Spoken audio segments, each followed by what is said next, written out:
Shalom e bem-vindos à Via Rápida Israel, uma frase do hebreu que significa amarás a Israel. Esperamos que vocês fiquem conosco durante os próximos 30 minutos, porque nosso professor Dr. Baruch vai compartilhar um estudo expositivo da Bíblia. Dr. Baruch é professor titular no Instituto Zera Avraham, com sede em Israel. Ainda que todas as aulas no Instituto são dadas em hebraico, o Dr. Baruch fica feliz em compartilhar este estudo semanal com dublagem em português. Para mais informações sobre nosso trabalho em Israel, visite nosso site amarasaisrael.org. Fiquem agora com o Dr. Baruch e a aula de hoje. Existem muitos eventos importantes sobre o que lemos nas Escrituras. Obviamente, o mais importante, e falaremos sobre ele mais adiante, é a ressurreição do Messias. Como diz Paulo em 1 Coríntios 15, se não houvesse ressurreição, nossa fé seria em vão. Mas louvado seja Deus que o Messias efetivamente se levantou entre os mortos. Da mesma maneira, outra coisa importante sobre o Messias é a sua morte na cruz. Mas tudo isso aconteceu graças a quê? Graças a outro evento importante que não é outro, senão o nascimento do Messias. E esse será o evento que enfocaremos durante o estudo de hoje. Não seria sábio, melhor que só ouvir, pegar a tua própria Bíblia e ler comigo, seguindo o texto, buscando não só aqui, mas buscando a palavra ungida de Deus? Você vai se surpreender que quando coloca seus olhos na palavra de Deus, verá um benefício adicional. Não se conformem em só ouvir, mas busquem também ler as Escrituras. Assim que leiam comigo, se puderem, Mateus capítulo 2, versículo 1. Insisto, estamos estudando e o enfoque é o nascimento do Messias. A Escritura diz, e o nascimento do Messias, ou seja, do Messias Yeshua, nasceu em Belém da Judéia. Muito importante, da Judéia. Essa localidade, essa porção de território dada à tribo de Judá, e também diz em Belém. Comentávamos no nosso estudo sobre o livro de Ruth, sobre por que o Messias havia nascido em Belém. O rei Davi nasceu em Belém. E existe uma estreita relação entre Davi e o filho de Davi, o Messias e Yeshua. Entre ambos, isso é profético. Chegaremos logo ali. Vejam novamente. Mas Yeshua nasceu em Belém da Judéia, nos dias de Herodes, o rei, e aqui, Magi. Bem, muitas pessoas têm sua opinião sobre essa palavra. Simplesmente significa homens sábios. Essa palavra, ao traduzi-la ao hebreu, vemos que tem a ver com esses magos, astrônomos, que contemplavam o firmamento e sondavam os céus buscando informações. É certo, mas entendamos que no idioma grego, o termo sábios também pode aplicar para eruditos judeus. Por quê? Bem, uma das coisas que é muito importante para os judeus é o calendário.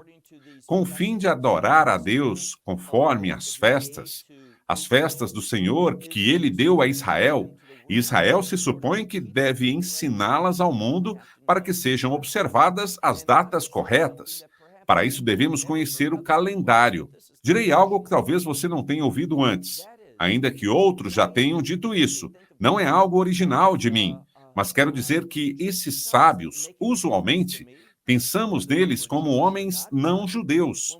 Isso não representa diferença nenhuma para mim, se são ou não judeus. Mas quando lemos as Escrituras, elas nos revelam, pelo que diz o Novo Testamento, que esses indivíduos eram efetivamente judeus.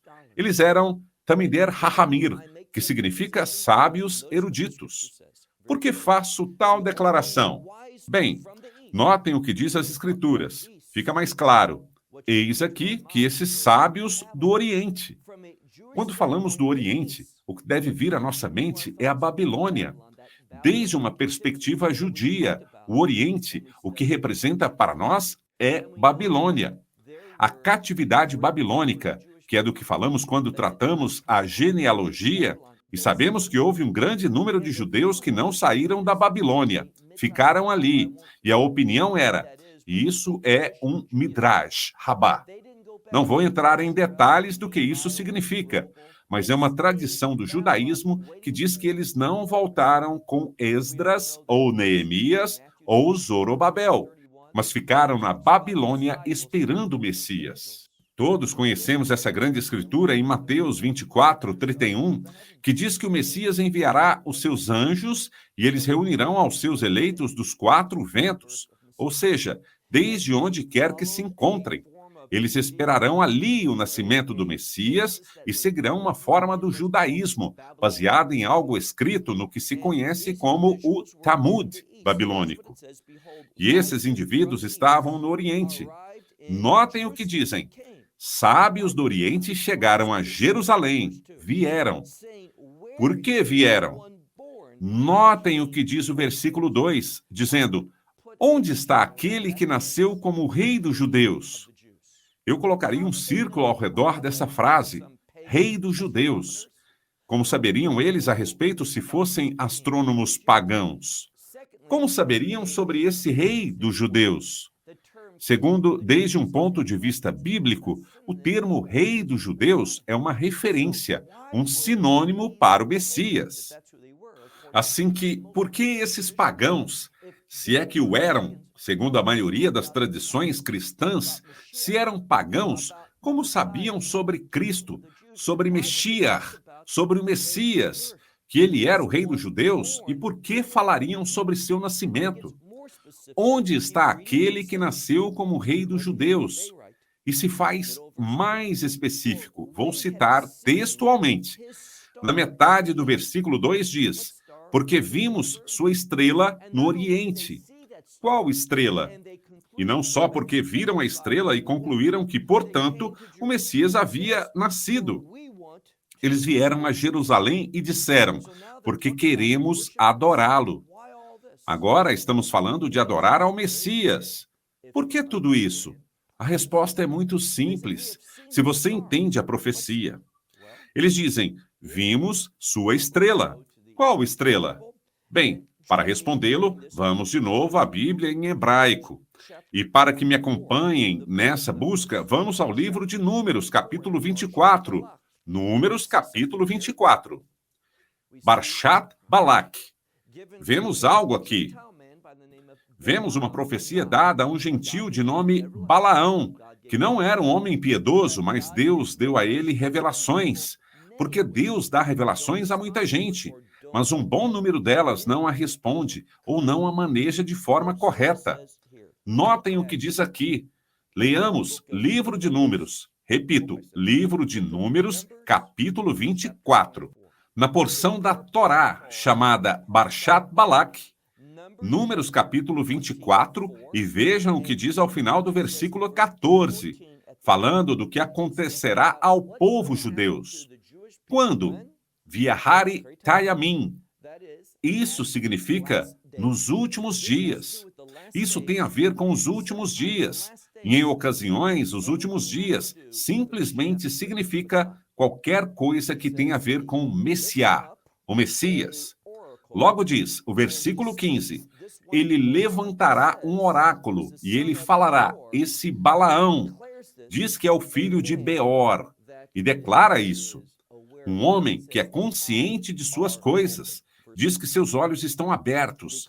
Versículo 16, declara ele, esse é o que está falando. Versículo 16, declara aquele que ouve as palavras de Deus e possui o conhecimento do Altíssimo, e uma visão do Shaddai. E esse termo Shaddai significa o Deus Todo-Poderoso, o Deus que é suficiente, o Deus que basta para qualquer situação. Ele tem uma visão do Shaddai, mas realmente é uma visão do Messias. Ele cai em terra, mas seus olhos seguem abertos. E notem que esse versículo 17 é a chave. Números capítulo 24, versículo 17, que diz que ele está vendo uma visão do Messias, mas é uma visão do Deus Altíssimo. Diz, o vejo, mas não agora. O contemplo, mas ele não está próximo. Ou seja, recordem que isso foi muito antes. Nesse tempo, os filhos de Israel, todavia, se encontravam no Mitbá, no deserto, viajando durante esses 40 anos. E esse Balaão teve uma visão do Messias. E o que ele viu? Diz, não é para agora, não está próximo de ser cumprido, mas viu uma estrela sair desde Jacó e um cetro levantar-se para Israel. Esse cetro, Shevet, em hebraico, fala de uma vara de governo que o Messias terá.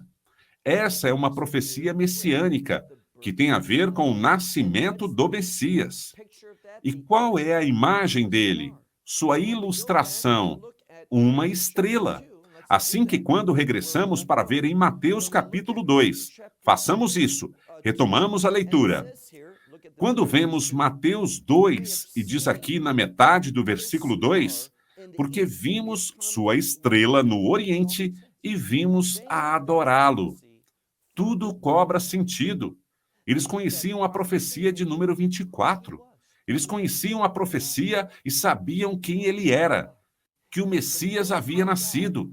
Ele é Shaddai, o Deus Altíssimo tomando forma de ser humano, e por isso diz que viemos para adorá-lo. Não tem nenhum sentido pensar que esses homens são pagãos. Não, esses são sábios do judaísmo. São eruditos que conheciam a Escritura e que estavam olhando para o céu porque tinham que seguir o calendário. E isso faziam olhando para as estrelas. E esse tipo de coisas para definir os tempos e estações. Isso é que diz Gênesis 1 sobre a razão de existir do Sol, da Lua e das estrelas. Definir os tempos e as estações. Assim que, enquanto faziam isso, viram sua estrela. Versículo 3.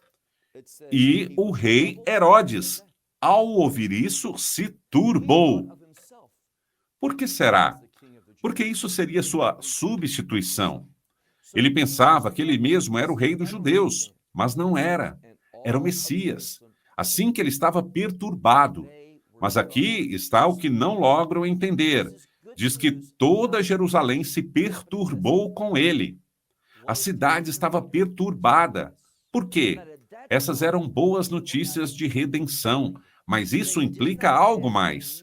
O que isso diz ao leitor é simplesmente isso, que nesse tempo as pessoas não tinham uma mentalidade de reino. Eles não tinham uma expectativa messiânica, não estavam buscando nem esperando o Messias. Isso é algo triste. Bem, há algo mais que vamos saber. E se trata de que essa estrela é única. Estava falando com alguém essa semana e ele me falava sobre um vídeo no YouTube. Digo, existe um vídeo para qualquer coisa no YouTube, certo? Sobre a estrela. E que cientificamente podemos comprovar quando apareceu a estrela e como era, etc. Mas deixa eu dizer isso. Não creio em nada disso. Por quê? Porque não estamos falando de uma estrela normal. Não estamos falando de um fenômeno natural, algo que cientificamente hoje podemos revisar. Isso é algo sobrenatural, é algo que invadiu a natureza. E quando observamos, o qual faremos, não menciona em nenhum momento algum cometa ou algo que tenha a ver com isso. Nos fala sobre algo único. Prestem atenção, versículo 4. Primeiro, devemos entender o contexto profético disso. E reunimos juntos todos os altos sacerdotes e os escribas. Quem os convocou? Herodes. Ele estava perturbado porque ouviu sobre o nascimento de um Messias, assim que queria obter informação, porque ele queria se opor a esse fato. Ele estava disposto a deter os propósitos de Deus. Ele não queria a redenção de Deus. Por quê? Porque isso seria um obstáculo para seus planos. E por isso muita gente não se submete ao Evangelho, não caminham na fé, porque eles não querem os propósitos de Deus. Não estão interessados nos planos de Deus para suas vidas. Eles querem fazer o que bem entenderem e lutarão contra Deus, com o fim de continuar com seus planos egoístas. Algo muito torpe, e que conduz ao desastre a todo aquele que tenha essa intenção. Assim que vejamos novamente o versículo 4. Tendo reunido todos os sacerdotes e escribas do povo, lhes perguntou onde o Messias deveria nascer. E notem que eles nem sequer indagaram sobre isso, porque já sabiam. Versículo 5. Em Belém da Judéia, porque assim foi escrito pelo profeta. E conhecemos o profeta, se trata de Miqueias.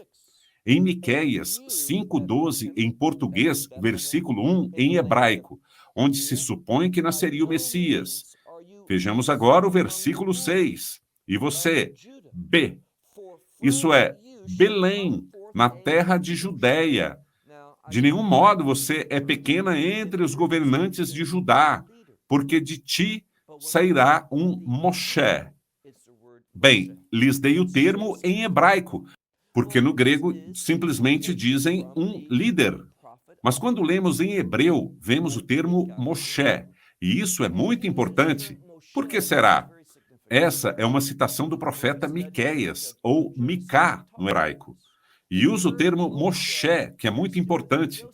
De novo digo que quando estudamos o livro de Gênesis, falamos a respeito disso. O termo Moshe tem a ver com José, esse mesmo José que foi vendido como escravo no Egito. E lembrem-se que Deus o usou para que não só liberasse o povo judeu, mas todo o mundo, durante esses 7 anos de profunda fome. E essa é a mensagem. Aprendemos muitíssimo sobre o Messiá, acerca de Cristo, por meio da vida de José. E para nos ajudar a entender esse mesmo termo, ele era chamado de Moshe, o governante. E assim mesmo, o Messias para juntar essas duas coisas, o Messias e José. Lembrem que comentávamos na semana passada que o Messias é filho de José, não biologicamente desse José, mas de José, o esposo de Miriam, ou Maria. Entretanto, esse termo Ben Yosef, Meshiá Ben Yosef, tem muito a ver. Assim que vamos de novo ao versículo 6. E tu, Belém, na terra de Judá, de nenhuma maneira você é menor que os demais líderes de Judá, porque de você sairá um governante, um título específico para o Messias, quem vai pastorear o meu povo, Israel. Essa profecia, uma vez mais, e recordem com quanta frequência faz justamente isso, acudir aos profetas com o fim de revelar e ensinar não somente o Novo Testamento, mas nos traz esse contexto do Antigo Testamento de profecia ao seu tempo para brindar um significado maior. Isso é o que a Escritura nos está ensinando. Vejam agora o versículo 7. Então Herodes, em segredo, chamou aos sábios, digamos que de uma maneira muito diligente. Bem, esta palavra não é uma palavra muito habitual no Novo Testamento, mas aparecerá muitas vezes nos seguintes versículos e tem a ver com investigar. Investigar algo com muita precisão, com muito cuidado, inteiramente. E isso é o que ele diz a esses sábios. Ele lhes diz que eles devem ir e investigar de forma diligente, com respeito ao tempo no qual a estrela foi manifestada. Por quê? Porque ele quer saber a idade dessa criança. Quando nasceu? Por quê? Bem, sabemos o porquê. Ele quer executar a criança. Mas vejam o que diz as Escrituras. Vamos agora ao versículo 8. E ele os enviou a Belém, dizendo: vão e averiguem diligentemente tudo sobre essa criança. Busquem-na, e quando a encontrarem-na, me deixem saber de maneira que eu também possa ir a adorá-la. Isso é uma mentira. O diz, mas não tem nenhuma intenção de fazê-lo. Ele quer saber onde se encontra a criança, de maneira que ele possa executá-la, para que se rebelem contra os propósitos de Deus. Versículo 9. E esses, ou seja, esses sábios, tendo ouvido ao rei, se foram, e aqui está a estrela. Notem, eles viram a estrela desde o Oriente. Muito provavelmente, eles viviam na Babilônia. Eles viram essa estrela tão singular e reconheceram algo. A estrela tem a ver com movimento. Se movia. A estrela Tahar. Isso é o que diz em hebraico no livro de Números, capítulo 24, versículo 17. Então, a estrela se movia e fazia com que eles entendessem que isso não era um fato normal, era algo sobrenatural. Isso deve ser o cumprimento de número 24, 17. Assim que de imediato deixaram a Babilônia e viajaram a Jerusalém. Essa viagem tomaria, no mínimo, 6 meses, se não mais. Chegaram e o tempo avançou, passaram várias coisas. E por isso o rei Herodes queria saber o tempo exato e os chama para que os investiguem. Notem o que ele diz. Diz que eles foram e aqui está a estrela que viram no Oriente, a mesma estrela foi adiante deles, até que chegou e se deteve por onde se encontrava o menino. Isso não é normal. Uma estrela não se comporta assim. Um cometa também não se comporta assim. Isso é algo que eles sabiam que era sobrenatural. Não pode ser explicado. Eu realmente não entendo por que as pessoas querem buscar na ciência uma explicação para as coisas sobrenaturais, ao invés de entender que, às vezes, a ciência não pode confirmar o que diz a palavra de Deus. Isso não me inquieta nem um pouco. Eu também espero que seja assim. Esse é um acontecimento único, não é um cometa, não é algo que eu possa encontrar em todos esses livros e todas essas lições sobre a estrela de Belém. Não percam seu tempo, leiam o que a Bíblia diz com respeito. É tudo o que precisamos saber. É um fenômeno sobrenatural. Não é algo que ocorreu anteriormente, só ocorreu nesse momento e não voltará a ocorrer nunca mais. Tinha um só propósito, e essa estrela ia adiante deles. Estou na metade do versículo 9, até que chegou e se deteve sobre onde estava o menino. Versículo 10. E ao ver a estrela, se alegraram com uma alegria excessivamente grande. Assim que temos a palavra grande para uma grande alegria e também a palavra para excessivo. Versículo 11. E ao entrar na casa. Agora me dou conta que, de acordo com o Evangelho de Lucas, um estábulo é mencionado, mas o tempo passou. Ele nasceu em um estábulo, mas agora está dentro de casa. E diz que eles viram o menino com Miriam, ou Maria, sua mãe, e prostrando-se o adoraram. E abriram seus tesouros e apresentaram diante dele presentes, presentes de ouro, leboná, que é incenso, e mirra. Muitos comentaristas asseguram que esses presentes são uma alusão a certas coisas. São uma alusão à sua realeza. Alusão, por exemplo, ao seu sacerdócio. Bem, ele não é um sacerdote levítico, mas fala de que ele é um sumo sacerdote segundo a ordem de Melquisedeque.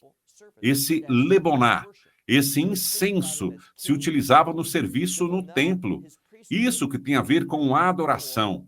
Então, isso fala dele como rei pelo ouro, pelo leboná, fala do seu sacerdócio, e pela mirra, que tem a ver com sua morte e sepultura.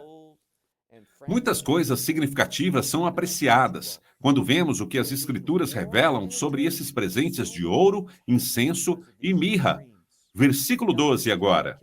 Tendo sido advertidos por meio de um sonho. Muitas coisas estão acontecendo que são reveladas por meio de sonhos. Deus está se comunicando com eles, porque esses homens são servos, servos fiéis. E Deus, aos seus servos fiéis, lhes dá a revelação. Assim que foram advertidos em um sonho, que não regressassem a Herodes. Herodes pode ter seus planos, mas entendamos algo, ele nunca teve êxito. Anote o seguinte, eu nunca terei êxito nos meus planos se vão contra a vontade de Deus. Mas, inclusive, se você chegasse a lograr o que você pretende, contrário à vontade de Deus, nunca obteria nenhum gozo por isso. Te deixará vazio, frustrado e insatisfeito. Ser sábio, ouvir a Deus, buscá-lo, fazer o que Ele está te guiando a fazer, e descobrirá que esta será a maior fonte de gozo que uma pessoa pode ter. Significa que você não terá problemas? Não, claro que terá problemas. Haverá muita oposição, mas você vai experimentar essa intimidade com Deus, sua presença em sua vida, conhecerá seu consolo e conhecerá sua provisão na medida que superar os ataques do inimigo. Vejam novamente, diz: e em um sonho eles foram advertidos de que não voltassem a Herodes, mas por outro caminho voltassem à sua própria terra, assim que eles voltaram ao seu lugar de origem. Bem, o que eu gostaria que vocês entendessem de tudo isso é que vemos de forma clara o poder de Deus aqui, a soberania de Deus, e que Ele está no controle, e que quando Deus diz que algo será, simplesmente será. Somente seremos sábios se aceitarmos essa realidade, se nos rendermos a isso e se o colocarmos em prática.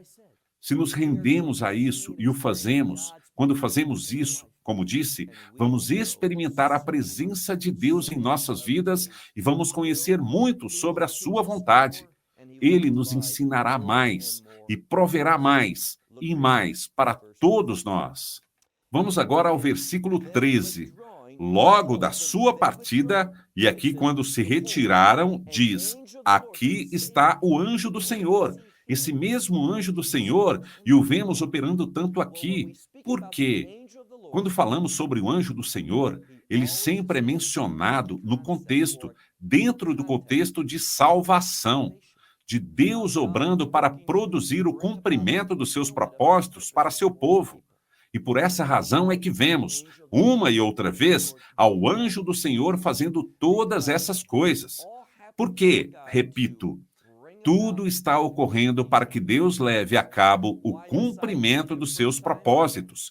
Porque o Messias veio uma primeira vez e porque ele vem uma segunda vez. Não é uma surpresa. Devemos esperar que o anjo do Senhor seja mencionado aqui. Vejamos novamente. E tendo se retirado essas pessoas, esses sábios, eis que o anjo se manifestou num sonho. A quem? A José. E na semana que vem veremos como esse anjo instruiu a José com o fim de salvá-lo dos ataques do inimigo, especificamente de Herodes, e do que ele queria fazer, que era levar a esse menino ao Salvador, ao Redentor, ao Filho de Deus, à morte. Necessitamos de maneira absoluta da presença e da guia de Deus em nossas vidas. E quando nos submetemos à sua vontade, podemos esperar isso e certamente o experimentaremos. Finalizamos com isso. Até a próxima semana. Shalom. Until next week, shalom. Esperamos que você tenha desfrutado da aula de hoje e que possa compartilhá-la com outros. Te convidamos a participar e nos acompanhar a cada semana, a esta hora e por este canal, em mais um episódio de Amarás a Israel. Para mais informações em português, visite amarasaisrael.org, onde encontrará muitos outros estudos realizados pelo Dr. Baruch. Até a próxima semana. Que Deus, nosso Messias e Yeshua, nosso Senhor Jesus Cristo, te abençoe durante a sua caminhada com Ele. Shalom, desde Israel.